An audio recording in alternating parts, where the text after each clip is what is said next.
అందరికీ నమస్కారం. పురాణామృతం ఛానల్ నుండి ఒరిస్సా రాష్ట్రంలో ఉన్నటువంటి కోణార్క దేవాలయంలోని రహస్యాలు, ఈనాటికి సైంటిస్టులు కూడా అర్థం కానటువంటి ఎన్నో చిత్రాలు, శ్రీకృష్ణుడి కొడుకు తపస్సు చేసిన మైత్రి అరణ్యం, ఏ ఆధారం లేకుండా గాలిలో నిలబడిన సూర్యుని ప్రతిమ, టైముని ఖచ్చితంగా తెలియజేసే రథచక్రాలు, 52 టన్నుల అయస్కాంతాన్ని శిఖరం మీద అమర్చిన ఆలయం, 13వ శతాబ్దంలో ఒక రాజు విజయానికి కారణమైన దేవాలయం, ఎన్నో తుఫాన్లు భూకంపాలు తట్టుకునే టెక్నాలజీ ఆనాడే ఉన్నది. మన పూర్వీకుల శిల్పకళా నైపుణ్యం చాటి చెప్పిన దేవాలయం, షిప్పులను విమానాలను దారి తెలియకుండా చేసిన దేవాలయం, ప్రతిరోజు సూర్యకిరణాలు ప్రవేశద్వారం మీద పడటం, రథానికి 7 గుర్రాలు చెక్కారు, సూర్యకిరణాలలో 7 రంగులు ఉండటం, అవి ఇంద్రధనుసు వచ్చినప్పుడే మనం చూడవచ్చు. ఈ 7 రంగులు శరీరం మీద పడినప్పుడు కొన్ని రోగాలు తగ్గుతాయి. ఇలా ఎన్నో అద్భుతాలు ఉన్నటువంటి కోణార్క దేవాలయం చూద్దాం రండి. కోణ అర్కము అనేటువంటివి 2 పదాలు. కోణము అనగా మూల అనే అర్థము, అర్కుడు అనగా సూర్యుడు అనే అర్థము. అందుకే ఈ దేవాలయానికి కోణార్క దేవాలయం అని పేరు పెట్టడం జరిగింది. పద్మపురాణంలో దీని ప్రస్తావన స్పష్టంగా ఉన్నది. శ్రీకృష్ణుడు కొడుకైనటువంటి సాంబుడు అభ్యంగ స్నానం చేస్తున్నటువంటి స్త్రీలను చూడటంతో శ్రీకృష్ణుడు కోపించి తన కొడుకని కూడా ఆలోచించకుండా కుష్ఠిరోగివి కమ్మని శపించాడు. అంతటా ఎంతో విచారించినటువంటి సాంబుడు ఈ ప్రాంతానికి వచ్చి మైత్రి అరణ్యంలో చంద్రభాగా నదిలో కొన్ని సంవత్సరాలు తపస్సు చేశాడట. కొన్ని రోజులకు చంద్రభాగ నదిలో ఒక సూర్యుని విగ్రహం ఆయనకి కనిపించిందట. ఆ సూర్యుని విగ్రహం తీసుకొచ్చి ఇక్కడ ప్రతిష్ఠించాడు. ఆనాటి నుండి ఎన్నో సంవత్సరాలు పూజ చేసి తనకున్నటువంటి కుష్ఠరోగాన్ని రూపుమాపుకున్నాడట. 13వ శతాబ్దంలో లాంగుల నరసింహదేవరాయలు 1232 టు 1264 మధ్యలో ఈ ఆలయాన్ని పూర్తి చేశారు. 1200 మంది శిల్పులు భారతీయ శిల్పకళా నైపుణ్యాన్ని ఈ దేవాలయంలో ఉట్టిపడుతూ ఉన్నట్టుగా చెక్కారు. 12 సంవత్సరాలు కష్టపడి నిర్మించినటువంటి దేవాలయం యునెస్కో ప్రపంచ వారసత్వ సంపదగా గుర్తించింది. 13వ శతాబ్దంలో నరసింహదేవరాయజు మీద దండయాత్రకు వచ్చినటువంటి శత్రువులను ఈ గుడికి వచ్చి నమస్కారం చేసి వెళ్ళి విజయం సాధించాడట. అప్పుడు ఆ రాజు మంచి ఆలయాన్ని సూర్యభగవానుడికి కట్టాలని నిర్ణయించుకున్నాడు. ఈ ఆలయం చూడడానికి చాలా బాగుంటుంది. సూర్యుడు భారీ రథాన్ని ఎక్కి అలా నడుస్తూ ఉన్నట్లుగా ఉంటుంది. ఆలయం ఇరుప్రక్కల 12 జతల చక్రాలు ఉంటాయి. బలమైన 7 గుర్రాలు చెక్కబడి ఉంటాయి. ఆ 7 గుర్రాలు 7 రోజులకు చిహ్నములు. 24 చక్రాలు 24 గంటలు రోజుకి అనేటువంటి చిహ్నం. 12 జతల చక్రాలు సంవత్సరానికి 12 నెలలుగా సూచిస్తూ ఉంటుంది. చక్రానికి 8 భాగాలు ఉంటాయి. రోజుకి 8 జాములుగా లెక్క కడతారు. ఈ ఆలయం చుట్టూ అనేక అందమైనటువంటి స్త్రీ పురుష జంతు సంబంధమైనటువంటి శిల్పాలను చెక్కడం చాలా విశేషం. ఈ ప్రక్కనే కనపడుతుంది, ఇదే నాట్య మండపం. గర్భగుడిలో ఉన్నటువంటి సూర్యుని విగ్రహం ఏ ఆధారం లేకుండా గాలిలో తేలి ఆడేలాగా అనేక అయస్కాంతాలను గర్భగుడిలో అమర్చినటువంటి అద్భుతమైనటువంటి ఆలయం. ఏ ఆలయంలోని కనిపించినటువంటి వింతలు ఈ ఆలయంలో కనిపిస్తూ ఉంటాయి. ఈ ఆలయాన్ని విదేశీయులు కొంత ధ్వంసం చేయడంతో ఈ ఆలయం యొక్క శోభ తగ్గుతూ వచ్చింది. ఈ ఆలయం శిఖరం మీద ఉన్నటువంటి 52 టన్నుల అయస్కాంత క్షేత్రం వల్ల అరేబియా సముద్రంలో ఇతర దేశాల నుండి వచ్చేటువంటి షిప్పులు విమానాలు దారి తప్పడం వల్ల ఆ అయస్కాంతాన్ని ధ్వంసం చేశారు. ఈ ఆలయానికి మొదటి అంతస్తులో భారీగా ఇనుప కమ్మెలను పోతపోసి నిర్మించారు. అవి కాలక్రమేణా శిథిలమైనట్లుగా తెలుస్తున్నది. వాటిని తీసి ప్రక్కన భద్రపరచడం మనం ఈ వీడియోలో చూడవచ్చు. సూర్యుడు లేకపోతే ఈ సృష్టే లేదు. అన్ని గ్రహాలకి మూలమైనటువంటి వాడు సూర్య భగవానుడు. సూర్య నమస్కారం చేస్తే అనేక రోగాలు తగ్గుతాయని మన పురాణాలలో, ఇతిహాసాలలో ఎన్నోసార్లు చెప్పడం జరిగింది. ఈనాటికి డాక్టర్స్ కూడా సూర్యరశ్మి తగిలితేనే డి విటమిన్ వస్తుంది అని చెప్పడం, అందులోని అంతరార్థం మనం తెలుసుకోవచ్చు. సైన్స్కు కూడా అంతుపట్టనటువంటి సూర్య భగవానుని యొక్క చరిత్ర మనం ఈనాడు ఈ ఆలయం ద్వారా తెలుసుకోవచ్చు. సూర్యకిరణాలలో అంతర్గతంగా 7 రంగులు ఉంటాయి. ఆ 7 రంగులు భూమి మీద కానీ, శరీరం మీద కానీ, చెట్ల మీద కానీ, జీవరాశుల మీద పడినప్పుడు అనేక అద్భుతాలు వాళ్ళ యొక్క శరీరం మీద మార్పులు జరుగుతూ ఉంటాయి. అందుకే ఆరోగ్య ప్రదాత సూర్య భగవానుడు అని సూర్య నమస్కారం చేయమని కొన్ని వేల సంవత్సరాల క్రితమే మన మునీశ్వరులు ఈ విషయాలన్నీ కనిపెట్టి మనకి పురాణాలలో పొందుపరచడం జరిగింది. సముద్రం వైపు నుండి వచ్చేటువంటి బలమైనటువంటి ఈదురుగాలులను తట్టుకునేటువంటి శక్తి ఈ ఆలయానికి ప్రత్యేకంగా అమర్చడం చాలా విశేషం. ఇలాంటి అద్భుతమైనటువంటి ఆలయం మన ఒరిస్సా రాష్ట్రంలో, మన దేశంలో ఉండటం చాలా గర్వించదగినటువంటి విషయం. జై భారత్ మాతాకి జై. పూర్వం మన దేశంలో ఎన్నో టన్నుల బంగారము, ఎన్నో రాసుల వజ్ర వైఢూర్యాలు ఉండేయట. ఇతర దేశాల వారు అందరూ మన దేశం మీద పడి దోచుకోవడం వల్ల ఈనాడు బంగారానికి ధర రెక్కలు వచ్చి బంగారం కొనలేనటువంటి పరిస్థితిలో మనం ఉన్నాం.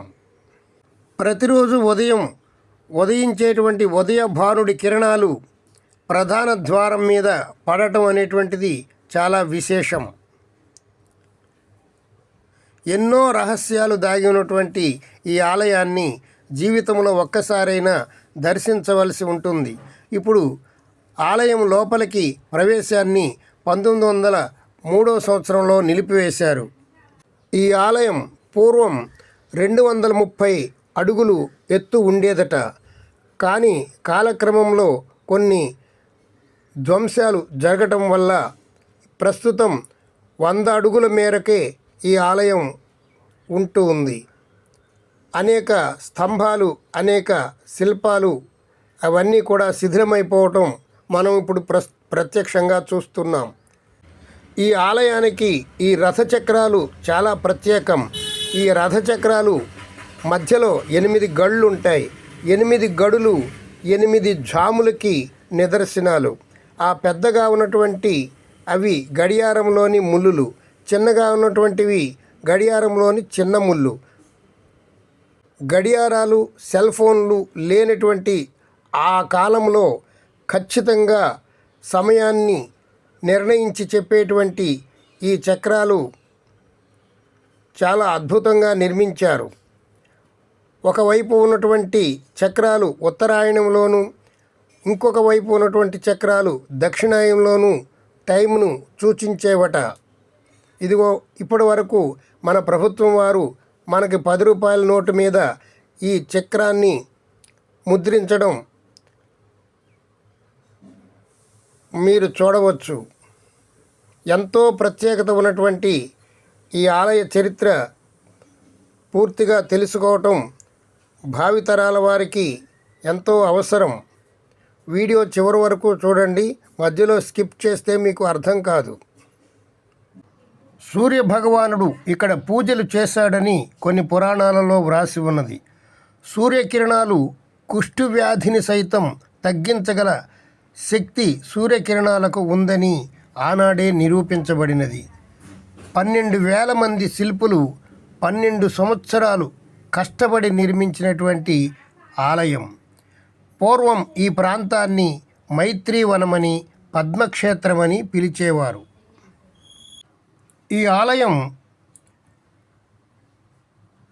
ఇప్పుడు ఎత్తు 30 అడుగులుగా నిర్ణయించారు. పూర్వం 230 అడుగులు ఎత్తు ఉండేటువంటి ఆలయం కాలక్రమేణా ధ్వంసమైందని చెప్తున్నారు. ఈ ఆలయంలో ఎన్నో శిల్పాలు కూడా చాలా ధ్వంసమైపోయినవి. వాటిని రక్షించడానికి ప్రభుత్వం వారు ఎంతో కృషి చేస్తున్నారు. ఆలయ నిర్మాణానికి ఎర్ర ఇసుక రాతిని ఉపయోగించారు. అలాగే గ్రైనైట్ రాళ్లను కూడా చాలా ఉపయోగించారు. ఆలయాన్ని పూర్తి వాస్తు శాస్త్రాన్ని అనుసరించి నిర్మించడం జరిగింది. ప్రవేశ ద్వారం ఎత్తైన పీఠం మీద నిర్మించారు.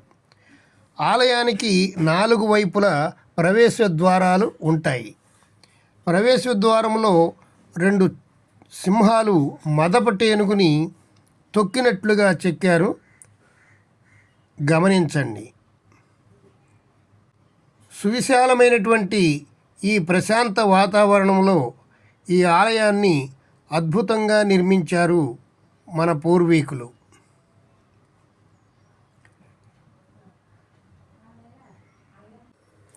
ఏనుగు ప్రతిమలు ధనానికి చిహ్నాలు, సింహం ప్రతిమలు అహంకారానికి పౌరుషత్వానికి చిహ్నాలు. అహంకారం లేకుండా ఎంత ధనమున్నా వినయంగా ఉన్నటువంటి వాళ్ళు అభివృద్ధిలోకి వస్తారని ఆ శిల్పాల యొక్క ఆంతర్యం. నవగ్రహాలలో ప్రథముడు సూర్యుడు. అలాగే మిగతా గ్రహాలకు కూడా ఇక్కడ ఆలయం నిర్మించారు.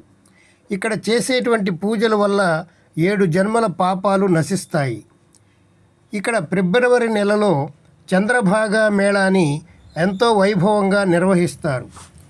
ఆలయంలో గర్భగుడిలో విగ్రహం గాలిలో ఏ ఆధారం లేకుండా నిలబడటం విదేశీయులను సైతం ఆశ్చర్యపరిచింది. విదేశీయులకు ఈ వింత అర్థం కాలేదట. మన పూర్వీకులకున్న సైన్స్ విజ్ఞానం అపారం. అయస్కాంత క్షేత్రాన్ని ఆనాడే మన పూర్వీకులు ఆవిష్కరించారు.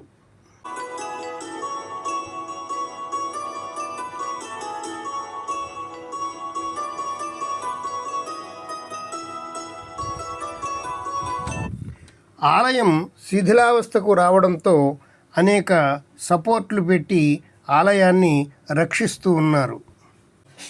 పూర్వం ఈ ప్రాంతం పెద్ద వ్యాపార కేంద్రంగా విరాజిల్లేది. పోర్చుగీసు వారు, బ్రిటిష్ వారు, ఎంతోమంది విదేశీయులు ఇక్కడికి వచ్చి వ్యాపారాలు సాగించారు. వారు వచ్చేటువంటి ఓడలు ఈ ఆలయం పైన ఉన్నటువంటి అయస్కాంత శక్తికి దారి తప్పిపోయేవట. అందువలన ఏమో 17వ శతాబ్దంలో ఈ అయస్కాంత క్షేత్రాన్ని నాశనం చేయడం జరిగింది. అప్పటి నుండి ఈ ఆలయం యొక్క శిథిలావస్థ ప్రారంభమైంది. ఎన్నో రహస్యాలు దాగి ఉన్నటువంటి ఈ ఆలయాన్ని ఒక్కసారైనా చూడటం మన ధర్మం. మన పూర్వీకులు ఎంతో శ్రమించి ఎంతో కష్టపడి కట్టినటువంటి ఈ ఆలయం ఒక అద్భుతం. ఈనాటికి సైంటిస్టులకి అర్థం కానిటువంటి ఎన్నో రహస్యాలు ఈ ఆలయంలో దాగి ఉన్నాయి. ఈ ఆలయాన్ని రక్షించడం కోసం ఎంతోమంది శ్రమిస్తూ ఉన్నారు. ఈ ఆలయం చుట్టూ ఉన్నటువంటి చక్రాల మీద చేయి పెట్టితే ఆ నీడను బట్టి ఖచ్చితమైనటువంటి సమయాన్ని చెప్పగలిగేటువంటి టెక్నాలజీ ఆ కాలంలోనే ఉంది.